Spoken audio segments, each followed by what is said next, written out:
Maybe I won't change the intro. I like it that much. I don't care. It's not Showdown Hoedown. I mean, in a sense, isn't PrizePicks just Showdown anyways? We're just betting one round trying to get an advantage.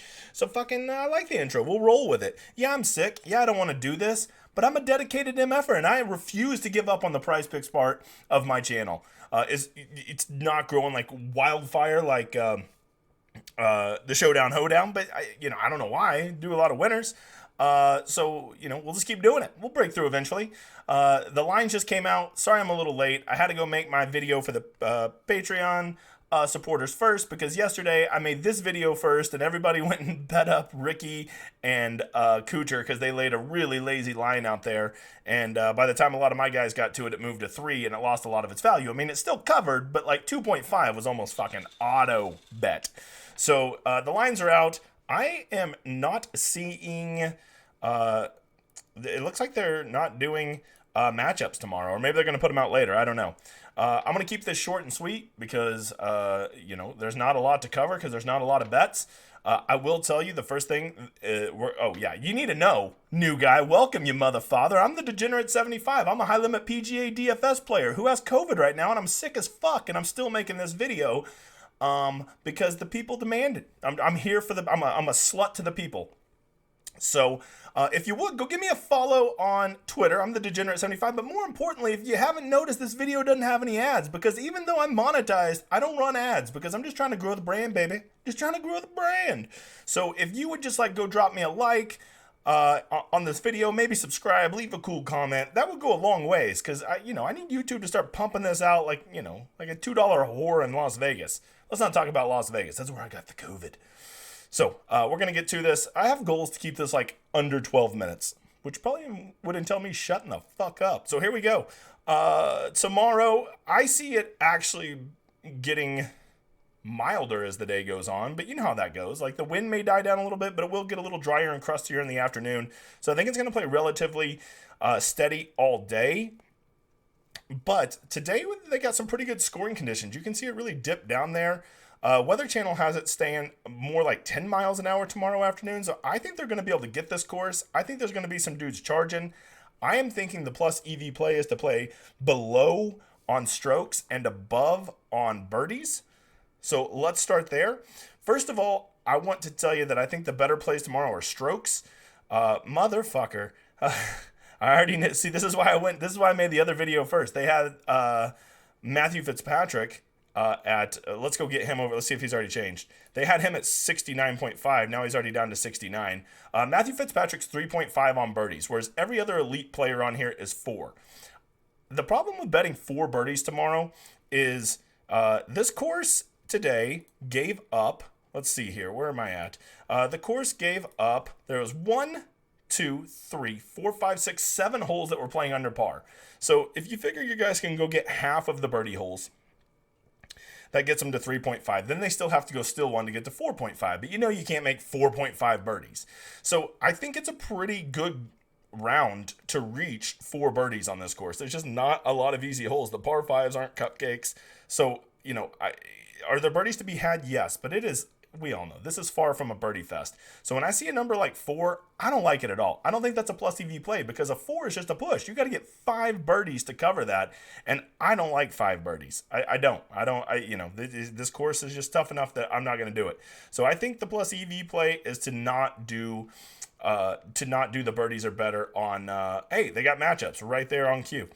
Birdies are better with 4. Now the 3.5 guys are more interesting. Matthew Fitzpatrick is a clear cut above these other 3.5 guys. I think Matthew Fitzpatrick's a great bounce back candidate. The only thing you need to consider is he getting a little run down? The emotional letdown. He rode the emotional high from the U.S. Open. Maybe now he's coming back down to earth. It could be a thing.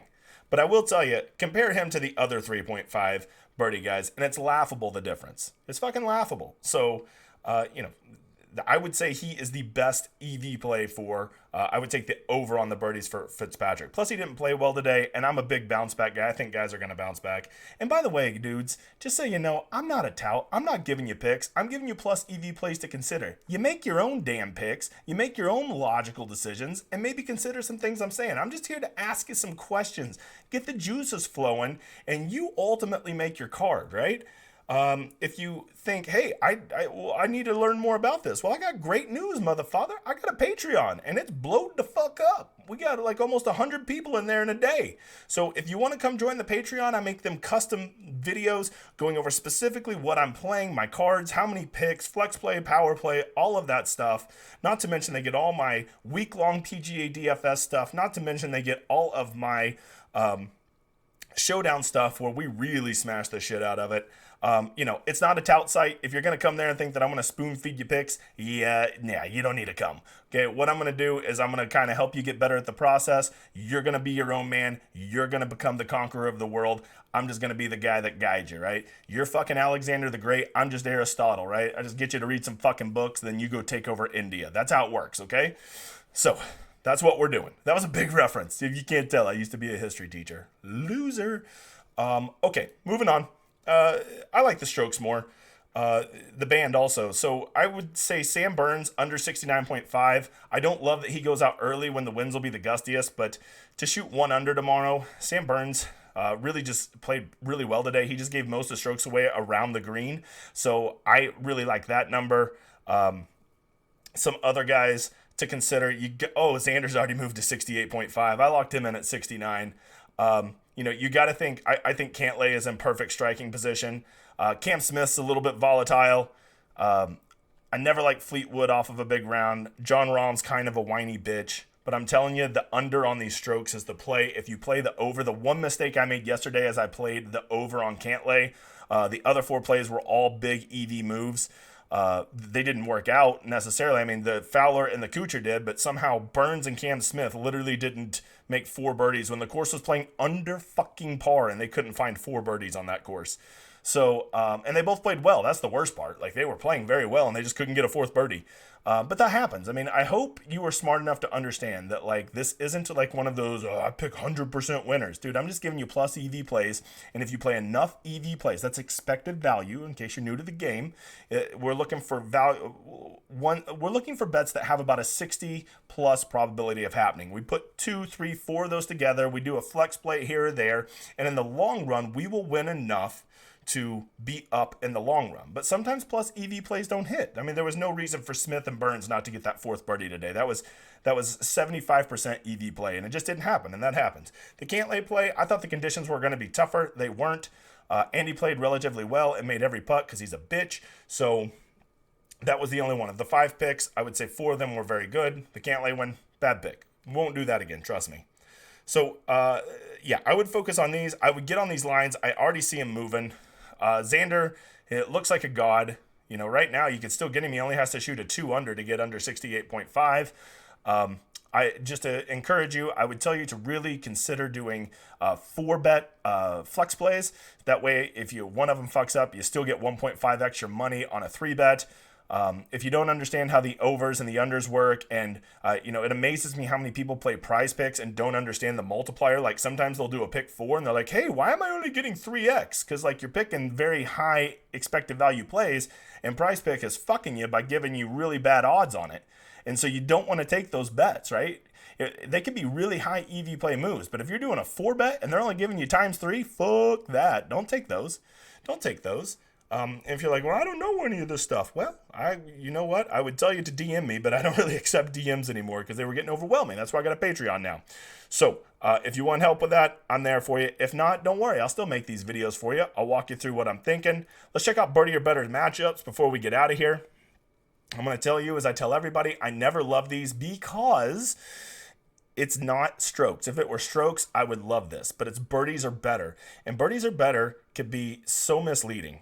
I will tell you, Matthew Fitzpatrick versus Harris English seems pretty tasty. But even there, let's say Matthew Fitzpatrick shoots a 4 under tomorrow, just kills it. 4 birdies, no bogeys. And Harris English shoots a 1 over, 5 birdies and 6 bogeys. Well, he just won that. Even though Fitzpatrick shot 5 shots better than him overall, Harris English covered the bet. I just don't like that. I like strokes. But just at a glance, I would say Fitzpatrick over Harris English looks like a plus EV play.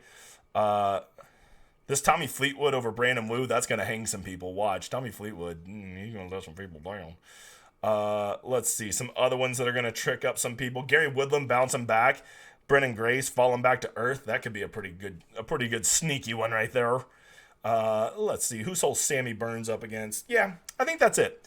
I'm keeping these short and sweet because I am sick as fuck and I want to go die. I will continue making these. Hey, what you really need to do is come check out my stream Wednesday, because on that stream, it's the Open Championship next week, and it's going to be a huge tournament, and the DraftKings prizes are ridiculous, and I'm going to ask a lot of hard questions, and I do a big ass giveaway. So all you got to do is go retweet this show, or go retweet my Showdown Hoedown and like it over on Twitter, and leave a comment on that video, and you're in the drawing, and you can get a Millie Maker ticket that you get to make with me and split. Even if you don't know shit about DraftKings, I'll teach you, because trust me, I know a thing or two about DraftKings, motherfather. All right, guys, I appreciate you coming by. I will talk to you next time. Enjoy my outro.